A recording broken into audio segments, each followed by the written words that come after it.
दुख और तकलीफ इस बात की है कि मैं अगर हिसार में आऊं और आपसे ये कहूं कि मुझे हिसार के किसी म्युनिसिपल स्कूल में चपरासी बना दो, तो आप कहोगे राजीव भाई आपकी क्वालिफिकेशन क्या है, और मैं कहूं मेरी कोई क्वालिफिकेशन नहीं है, तो आप मुझे म्युनिसिपल स्कूल का चपरासी भी नहीं बनाओगे। और कल को मैं हरियाणा का चीफ मिनिस्टर बन के आ गया, तब क्या करोगे?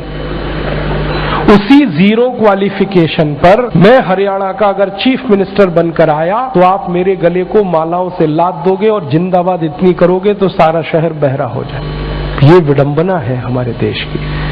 जिस व्यक्ति को मिनिमम क्वालिफिकेशन के आधार पर किसी स्कूल का चपरासी नहीं बनाया जा सकता, वो व्यक्ति मुख्यमंत्री हो सकता है, राज्यपाल हो सकता है, प्रधानमंत्री हो सकता है, राष्ट्रपति हो सकता है। विडंबना इस देश की पता है क्या है? जिस व्यक्ति ने जिंदगी में कभी खेत में हल नहीं जोता वो कृषि मंत्री। सालों साल इस देश में शिक्षा मंत्री ऐसे लोग रहे जो कभी स्कूल नहीं गए पढ़ने के लिए। मैं बस नाम नहीं ले रहा हूं, बाकी आपको सब पता है। इस देश में एक व्यक्ति ने जिंदगी में कभी चाय की दुकान नहीं चलाई, वो देश का वर्षों वर्षों वाणिज्य मंत्री रहा जिसने दुकान नहीं चलाई कभी।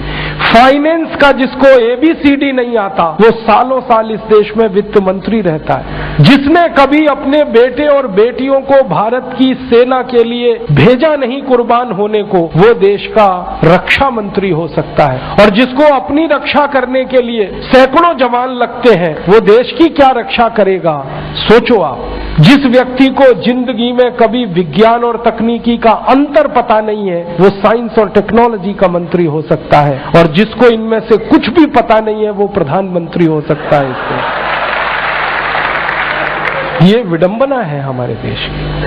अज्ञानी व्यक्ति ज्ञानियों पर शासन कर सकता है, और हमारे शास्त्रों में कहा गया है, वेदों में कहा गया है कि अज्ञानी व्यक्ति जब ज्ञानियों पर शासन करे तो समझ लेना देश और समाज का बंटाधार ही होना है। हमारे देश में यही हो रहा है।